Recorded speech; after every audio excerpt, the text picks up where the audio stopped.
आज कुक्कू बहुत बेचैनी से अपनी मम्मा का इंतजार कर रहा था, क्योंकि आज उसकी मम्मा उसे वादा करके गई थी कि वो उसके लिए पिज्जा लेकर आएगी। कुक्कू को पिज्जा बहुत पसंद था। फिर कुछ देर बाद उसकी मम्मा आ जाती है और वो सच में अपने बेटे के लिए पिज्जा लेकर आई थी। थैंक यू मम्मा, आपने अपना वादा पूरा किया और आप मेरे लिए पिज्जा लेकर आई। फिर कुक्कू पिज्जा खाना शुरू करता है और उसकी मम्मा उसे पिज्जा खाते हुए प्यार से देख रही थी। मम्मा, आप भी खाए ना पिज्जा। नहीं बेटा, मुझे भूख नहीं है, मैं तो बाहर से पिज्जा खाकर आई हूँ। आप पेट भर कर खाएं। अब मैं अपने बेटे को महीने में एक बार पिज्जा लेकर दिया करूँगी। फिर कुक्कू पेट भर कर पिज्जा खाता है और सो जाता है। मामा चिड़िया अपने सोते हुए बेटे को बहुत प्यार से देख रही थी। चिड़िया का पति मर चुका था और वो अकेले ही अपने बेटे को पाल रही थी। वो मेहनत मजदूरी करती थी। वो हर रोज की मजदूरी में से थोड़े थोड़े पैसे बचा लेती और अपने बेटे के पसंद की चीजें लेके आती। ऐसे ही समय गुजरता रहा। अब उसका बेटा बड़ा हो चुका था और मामा चिड़िया अपनी बेटी की शादी कर देती है। चिड़िया की बहू बहुत ही खड़ूस थी। वो अपनी सास को बिल्कुल भी पसंद नहीं करती थी। अपनी सास को खाने के लिए पूछना तो दूर, वो तो अपनी सास से बात तक न करती थी। समय के साथ साथ उसका बेटा भी बदल चुका था। वो भी अपनी माँ से रूठा रूठा रहता था। पति जी, मैं आपको आखिरी बार बता रही हूँ, अब मेरा आपकी माँ के साथ गुजारा नहीं हो सकता। अभी तो हमारा एक ही बेटा है, कल को एक और बच्चा आएगा तो इस छोटे से घर में हमारा कैसे गुजारा होगा। सोना, तुम तो जानती हो मेरी आमदनी इतनी नहीं है कि मैं हमारे लिए एक अलग घर ले सकूं, और मैं तो किराए का घर भी नहीं ले सकता। पति जी, हमें अलग घर लेने की क्या जरूरत है? मेरे पास एक उपाय है। बताओ सोना, क्या उपाय है तुम्हारे पास? वो ये है कि आप अपनी माँ को ओल्ड होम छोड़ाएं। वैसे भी अब सासू माँ बहुत बूढ़ी हो गई हैं। वहाँ उन जैसे और भी बहुत सारे पक्षी होंगे। अपनी उम्र के पक्षियों के साथ तुम्हारी माँ का दिल लगा रहेगा। कुक्कू कुछ देर खामोश रहता है। क्या सोचने लगी आप?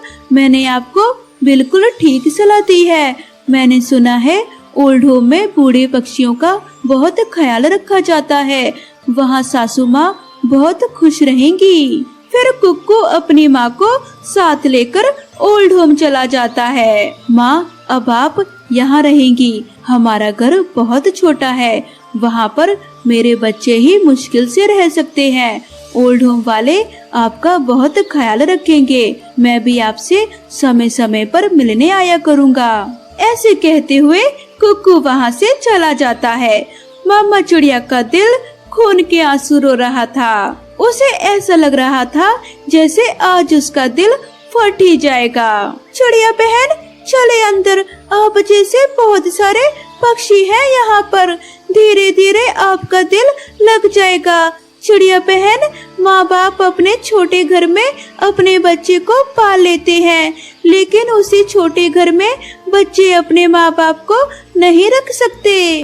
फिर कुछ दिनों में चिड़िया वहाँ रहने वाले दूसरे पक्षियों के साथ घुल मिल जाती है। अब चिड़िया का ओल्ड होम में मन लग चुका था। उस ओल्ड होम में बूढ़े पक्षियों के करने के लिए बहुत से काम थे। चिड़िया वहाँ सिलाई का काम करती है और उसे जो पैसे मिलते हैं उन्हें अपने पास जमा करती रहती है। आज उसे अपने बेटे की बहुत याद आ रही थी। बहुत दिन बीत चुके थे, उसका बेटा उससे मिलने नहीं आया था। चिड़िया बहन, आप ऐसे उदास क्यों बैठी हैं? तोते भैया, मुझे आज अपने बेटे की बहुत याद आ रही है। आप मेरा एक काम करेंगे? हाँ हाँ चिड़िया बहन, बताइए क्या काम है? मैं अपने बेटे के लिए पिज्जा भेजना चाहती हूँ। क्या आप मेरे बेटे के घर पिज्जा भिजवा सकते हैं? मेरे बेटे को पिज्जा बहुत पसंद है। काश बच्चों का दिल भी माँ बाप जैसा हो जाए। चिड़िया बहन, मैं भिजवा देता हूँ पिज्जा।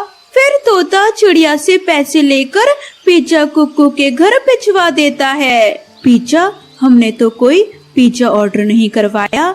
आप गलत एड्रेस पर पिज्जा ले आए हैं। नहीं, मैं सही एड्रेस पर पिज्जा लाया हूँ।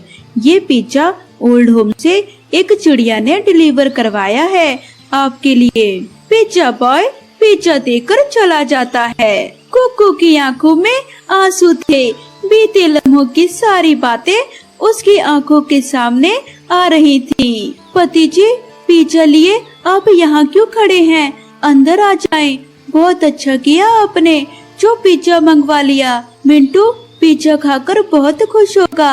उसे पिज्जा बहुत पसंद है, जैसे मुझे पसंद था। और मेरी माँ मेरे लिए पैसे बचाकर पिज्जा लाया करती थी। फिर कुक्कू तुरंत ओल्ड होम की तरफ जाता है।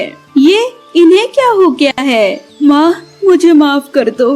मैंने आपके साथ बहुत बुरा किया। मैं अब आपको यहाँ नहीं रहने दूंगा। आप चले मेरे साथ। नहीं बेटा, मैं यहाँ बहुत खुश हूँ और मैं तुमसे नाराज नहीं हूँ। बस तुम मुझे आकर मिल जाया करो। लेकिन माँ, कुक्कू बेटा, बस इससे आगे और कुछ मत कहना। मैं अपनी जिंदगी के आखिरी पल यहाँ इस ओल्ड होम में बिताना चाहती हूँ। फिर कुक्कू निराश होकर वापस आ जाता है। वो बहुत पछता रहा था कि उसने अपनी माँ के साथ ऐसा क्यों किया, लेकिन अब बीता समय लौटकर वापस नहीं आने वाला था। प्यारे दोस्तों, इस कहानी से हमें ये सीख मिलती है कि हमें हमेशा अपने रिश्तों की कद्र करना चाहिए। कहानी कैसी लगी ये कमेंट करके जरूर बता। अरे बाप रे, इतनी ठंड के मौसम में उड़ उड़ कर तो मेरे पंख में दर्द हो गया है। अब मैं और नहीं उड़ पाऊंगी। पर मेरा घर तो अभी यहाँ से बहुत दूर है। आओ आओ पक्षियों, कालू कौवे के ऑटो में बैठकर अपने घर जाओ, वो भी बहुत कम दाम में। चलो एक काम करती हूँ, कालू कौवे के ऑटो में बैठ जाती हूँ। कम से कम आराम से घर तो चली जाऊंगी। लाडो चिड़िया तुरंत से कालू कौवे के पास जाती है। कालू कौवे, मुझे अपने ऑटो में बिठाकर मुझे मेरे घर तो छोड़ दो। बस यहाँ से थोड़ी सी दूर पर है मेरा घर। हाँ हाँ, बैठ जाओ बैठ जाओ, मैं छोड़ देता हूँ अभी, पर पूरे 100 रुपए लूँगा। इतने ज्यादा? अरे नहीं भाई, पर मैं तो अभी ज्यादा उड़ भी नहीं सकती। अच्छा ठीक है कालू कौवे, छोड़ दो मुझे मेरे घर पर। कालू कौवा लाडो चिड़िया को अपने ऑटो में बिठाकर उसे घर पर छोड़ने चला जाता है। कालू कौवे का अपना ऑटो था जो कि गौरी कौवी के भाई ने उसे दिया था। कालू कौवा ऑटो चलाकर अच्छी खासी कमाई कर लेता था। देखो गौरी, आज मेरी कितनी सारी कमाई हुई है। सर्दियों में तो मैंने थोड़ी दूर जाने के भी पूरे 100 रुपए कर दिए हैं। बेचारे पक्षी सर्दी के कारण मजबूर होकर मेरे ऑटो में बैठ ही जाते हैं और मेरी दिन भर में बहुत ज्यादा कमाई हो जाती है। अरे वाह कालू जी, अब कर रहे हो ना आप मन लगा कर काम। इसी तरह करते रहे, देखना हम कितनी जल्दी अमीर हो जाएंगे। मम्मा, ये ऑटो किसका है? गुड़िया बेटी, ये हमारा ही ऑटो है। ये तुम्हारे पापा का था, पर अब तुम्हारे पापा इस दुनिया में नहीं रहे, पर इस ऑटो को अब मैं चलाऊंगी। तुम्हें तो पता ही है कि तुम्हारे पापा के जाने के बाद हमारे घर के हालात कितने बुरे हो गए हैं। कम से कम इस ऑटो को चलाकर मैं कुछ तो पैसे कमाऊंगी। पर मम्मा, अगर आप ऑटो चलाओगी तो मुझे तो घर में अकेला ही रहना पड़ेगा। हाँ बेटा, अकेला तो तुम्हें रहना ही पड़ेगा, क्योंकि अगर मैं काम नहीं करूँगी तो हमारे घर के हालात कैसे ठीक होंगे। मम्मा, आप मेरी बिल्कुल चिंता मत करना, आराम से ऑटो चलाना। मैं घर में ही रहूंगी और घर से बाहर बिल्कुल भी नहीं जाऊंगी। अगले दिन का सूरज निकलते ही रानो चिड़िया अपना ऑटो चलाना शुरू कर देती है। आओ आओ जंगल के पक्षियों, 50 रुपए में कहीं पर भी जाओ, ठंडी के मौसम से बचो और ऑटो में बैठकर कहीं पर भी जाओ। ये नई आवाज सुनकर तो सारे पक्षी रानो चिड़िया के ऑटो के पास जमा हो जाते हैं। ये क्या, रानू आंटी ने भी ऑटो ले लिया? मुझे पापा को जल्दी जाकर बताना होगा। ये देखकर जग्गू कौवा भागा भागा कालू कौवे के पास जाता है। पापा पापा, बहुत बुरी खबर है। पता भी है आपको कि रानू आंटी ने नया ऑटो ले लिया है और वो सभी पक्षियों को कहीं पर भी पूरे 50 रुपए में छोड़ रही हैं, जबकि आप तो पूरे 100 रुपए लेते हैं। अब देखना पापा, आपके सारे ग्राहक रानू आंटी के हो जाएंगे। क्या, सिर्फ 50 रुपए में? अरे यार, ये रानू चिड़िया तो बहुत चालाक निकली। मैं जो भी काम करता हूँ हर बार मेरे काम में आकर टांग अड़ा देती है। ऐसा बोलकर कालू कौवा गुस्सा होकर वहाँ से चला जाता है। कालू कौवे, मुझे अभी दूसरे जंगल जाना है। कितने पैसे लोगे तुम? 100 रुपए, पूरे 100 रुपए लूंगा। कबूतर आ जाओ, बैठ जाओ मेरे ऑटो में। क्या, 100 रुपए? अरे कालू कौवे, तुम तो लूट रहे हो पक्षियों को। मुझे नहीं बैठना तुम्हारे ऑटो में। इससे अच्छा तो मैं रानू चिड़िया के ऑटो में बैठ जाऊंगा। ऐसा बोलकर कबूतर वहाँ से उड़ जाता है। कालू कौवे के रेट बढ़ाने की वजह से उसके सारे ग्राहक रानू चिड़िया के पास आ रहे थे और सुबह से शाम तक रानू चिड़िया की तो अच्छी खासी कमाई हो रही थी। गौरी, सुबह खाली हाथ गया था और खाली हाथ ही वापस आ रहा हूँ। आज के दिन तो मेरी जरा भी कमाई नहीं हुई। कुछ तो करना पड़ेगा उस रानू चिड़िया का, क्योंकि आपके सारे ग्राहक उस रानू चिड़िया ने छीन लिए हैं। मुझे तो बहुत गुस्सा आ रहा है। दिल तो करता है कि अभी जाकर उसका ऑटो तोड़ फोड़ दूं। रुको पापा, मेरे पास एक बहुत बढ़िया उपाय है। अगर आप रोजाना रात को रानू आंटी के ऑटो का टायर पंचर कर दोगे तो रानू आंटी सुबह अपना ऑटो नहीं चला पाएंगी। रानू आंटी के ना होने की वजह से आपके दिन भर में दोबारा से दोगुनी कमाई होगी। अरे वाह जग्गू, बिल्कुल मुझ पर गए हो। क्या बढ़िया उपाय निकाला है तुमने। उपाय सुनकर कालू कौवा रानू चिड़िया के ऑटो के पास जाता है और एक नुकीली चीज से उसके ऑटो का टायर पंचर कर देता है। अब आएगा ना मजा। अब कल सारे दिन में सिर्फ मेरी ही कमाई होगी। सुबह उठकर जब चिड़िया ये देखती है तो वो काफी ज्यादा परेशान हो जाती है। हाय राम, ये टायर पंचर कैसे हो गया? शायद ठंड की वजह से हो गया होगा। चलो जल्दी से दूसरा टायर लगा लेती हूँ। चिड़िया के पास घर में दूसरा टायर भी पड़ा था। वो जल्दी से दूसरा टायर लगाकर अपना ऑटो चलाने जाती है, पर कालू कौवा तो अब ये देखकर काफी ज्यादा हैरान हो जाता है। ये क्या, इसका टायर तो बिल्कुल ठीक है। इसका मतलब ये पंचर वाला उपाय बिल्कुल भी काम नहीं आया। मुझे अपने ग्राहक वापस लाने के लिए कुछ और सोचना होगा।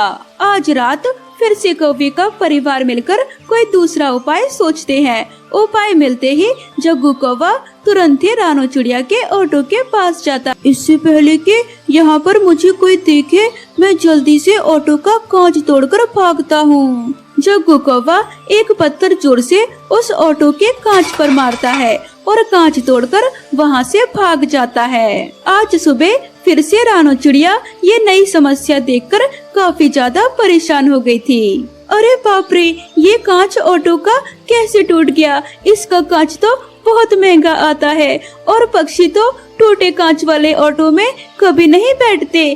क्या करूं, क्या मैं करूं? अगर आज के दिन ऑटो नहीं चलाया तो बहुत ज्यादा नुकसान हो जाएगा। आखिरकार बेचारी रानू चिड़िया अपने जमा किए हुए पैसों से ऑटो का नया कांच डलवा लेती है। ये कांच लगवाने में तो मेरा सारा दिन ही चला गया। आज मेरी एक भी कमाई नहीं हुई, पर कोई बात नहीं, कल सुबह जल्दी उठ जाऊंगी और रात देर तक ऑटो चलाऊंगी, जिससे आज के दिन की कमाई भी मैं कल निकाल लूं। वहीं दूसरी तरफ कालू कौवा बहुत ज्यादा खुश हो रहा था, क्योंकि आज के दिन उसकी बहुत ज्यादा कमाई हुई थी। देखा, आज रानू चिड़िया ने ऑटो नहीं चलाया तो आज मेरी कितनी ज्यादा कमाई हुई है। बस जग्गू बेटा, थोड़ी और रात हो जाए तो तुम जाकर दोबारा से रानू चिड़िया के ऑटो का कांच तोड़ाना। हाँ हाँ, इस तरह तो रानू चिड़िया बहुत तंग आ जाएगी और आखिरकार तंग आकर वो अपना ऑटो बेच देगी। आधी रात होने पर जग्गू कौवा मुंह पर कपड़ा बांधे वहाँ पर आता है और एक पत्थर से शीशा तोड़कर वहाँ से भाग जाता है। ये क्या, आज मेरा शीशा दोबारा से तोड़ दिया किसी ने। आज तो मेरे पास पैसे भी नहीं हैं कि मैं दूसरा शीशा लगा सकूं। बेचारी रानो चिड़िया मजबूरी में अपना ऑटो खड़ा कर देती है और वहीं दूसरी तरफ कालू कौवा पक्षियों से ज्यादा पैसे लेकर उन्हें घर तक छोड़कर आता है। ऐसे ही एक हफ्ता गुजर जाता है। बेचारी रानो चिड़िया पैसे जमा करके नया कांच लगवा लेती है। जग्गू, मैं अभी देख कर आई हूँ, रानो चिड़िया ने आज फिर से अपने ऑटो में नया कांच लगवा लिया है। तुम रात को जाकर दोबारा उसका कांच तोड़ाना। हाँ हाँ मेरे बेटे, पापा की इस तरह मदद करते रहो, देखना तुम हम बहुत ज्यादा अमीर हो जाएंगे। आज रात फिर से जग्गू कौवा मुंह पर कपड़ा बांधे ऑटो का कांच तोड़ने आता है, पर उसे ये नहीं पता था कि आज रात मिट्टू महाराज ने अपने सैनिक को जंगल का दौरा करने भेजा था। ये कौन है? दिखने में तो चोर जैसा लग रहा है, पर ये यहाँ बैठकर आखिर कर क्या रहा है? देखो तो इसे जरा। हर बार की तरह इस बार भी जग्गू कौवा रानो चिड़िया का कांच पत्थर से तोड़ देता है। ये देखते ही सैनिक तुरंत से आकर जग्गू कौवे को पकड़ लेता है। अरे तुम तो कालू कौवे के बेटे हो ना? छोड़ दो मुझे मेरे घर पर जाना है, मुझे मेरे घर पर जाने दो। ये आवाज सुनकर रानो चिड़िया भी तुरंत अपने घर से बाहर आती है। रानो चिड़िया, आज मैंने जग्गू कौवे को रंगे हाथ पकड़ लिया है। इसने तुम्हारे ऑटो का कांच तोड़ दिया। इसका मतलब बार बार जो मेरे ऑटो का कांच तोड़ रहा था वो और कोई नहीं बल्कि तुम थे। सैनिक, ले जाए इसे पकड़कर और इसे कड़ी से कड़ी सजा देना। फिर सैनिक जग्गू कौवे को पकड़कर महल ले जाता है। गौरी, जल्दी चलो, जग्गू कौवे को कांच तोड़ते हुए सैनिक ने देख लिया और वो हमारे बेटे को पकड़ कर ले गया। ये सुनते ही कौवा और कौवे भागे भागे महल की तरफ जाते हैं। जाने दो, हमें अंदर जाने दो, मुझे मिट्टू महाराज से मिलना है। जो बात करनी है कल सुबह करना, अभी मिट्टू महाराज सो रहे हैं। अगले दिन मिट्टू महाराज अपने महल में कालू कौवे और गौरी कौवी को बुलाते हैं और साथ ही रानो चिड़िया को भी बुलाते हैं। महाराज जी, छोड़ दे हमारे बच्चे को, उसने तो बस खेल खेल में ही इस चिड़िया के ऑटो का कांच तोड़ दिया होगा। हाँ महाराज जी, बच्चे तो गलतियाँ करते ही रहते हैं, इसका मतलब ये थोड़ी ना है कि आप उस नन्हे से बच्चे को इतनी बड़ी सजा देंगे। मुझसे झूठ मत बोलो कालू कौवे, मुझे जग्गू कौवे ने सब बता दिया है कि ये सब तुम करवा रहे थे उससे, ताकि रानो चिड़िया अपना ऑटो न चला सके और तुम पक्षियों से ज्यादा पैसे लेकर उन्हें लूटते रहो। तो महाराज, इसमें तो सारी गलती इस कालू कौवे की है।